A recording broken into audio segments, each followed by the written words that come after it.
कहानी का नाम भूतिया जहाज की रहस्यमयी कहानी। यह कहानी है एक ऐसे जहाज की जो सालों पहले समंदर की गहराइयों में खो गया था।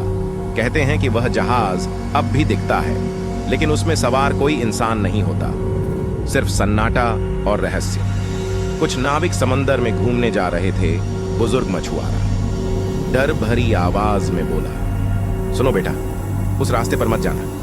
रात के वक्त अगर तुम्हें एक पुराना जहाज दिखे तो उससे दूर रहना। वह जहाज सिर्फ मौत लेकर आता है। मैंने कई लोगों को उसके पास जाते देखा है और फिर वे कभी वापस नहीं। कप्तान राजीव साहस आवाज में बोला, यह सब बकवास है। मैं उस भूतिया जहाज को ढूंढूंगा और इस रहस्य को सुलझाकर ही रहूंगा। कौन कहता है कि एक जहाज बिना क्रू के समंदर में भटकता है? कल हम अपनी यात्रा शुरू करेंगे। नाविक एक बेचैनी में बोला, कप्तान साहब, वो देखिए, कोहरे के बीच कुछ दिख रहा है। एक पुराना जहाज। ये वही है जिसका जिक्र मछुआरे करते थे। नाविक दो बोला, नहीं, ये नामुमकिन है। कोई वहां नहीं होना चाहिए था, पर जहाज तो एकदम साफ दिख रहा है। वो धीरे धीरे हमारी तरफ बढ़ रहा है। कप्तान आश्चर्य में बोला, हम उस जहाज पर जाएंगे, देखते हैं इसके पीछे का राज क्या है। उसके बाद कप्तान और उसके साथी भूतिया जहाज पर कदम रखते हैं। वहां चारों तरफ सन्नाटा पसरा है। फटे हुए पाल, टूटी हुई लकड़ी और एक पुरानी धूल भरी डायरी। सभी डायरी पढ़ते हुए। इस डायरी में लिखा है, हम इस जहाज के आखिरी यात्री हैं। समंदर में एक तूफान आया था और उसके बाद से हमने जो देखा वह हमारी आंखों पर यकीन नहीं हुआ। अजीब सा है, अस्पष्ट आवाजें, और फिर एक एक करके सब गायब होने लगे। हम फंस चुके हैं और अब कोई बचने का रास्ता नहीं है।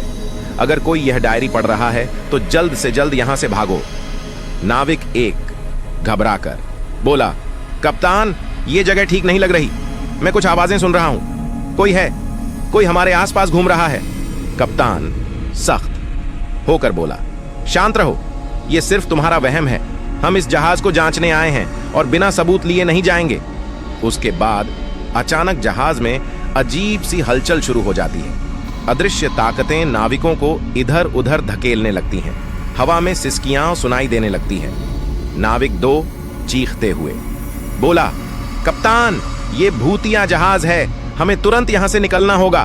कप्तान डरते हुए बोला, भागो, जल्दी से अपनी नाव तक पहुंचो, यह जहाज शापित है।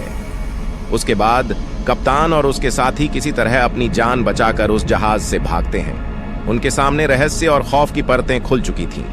कहते हैं कि वे लोग उस जहाज से तो बचकर लौट आए, लेकिन उनके लौटने के कुछ ही दिनों बाद अजीब घटनाएं उनके साथ घटने लगीं। उनके सपनों में वही जहाज आता, वही रहस्यमय आवाजें सुनाई देती।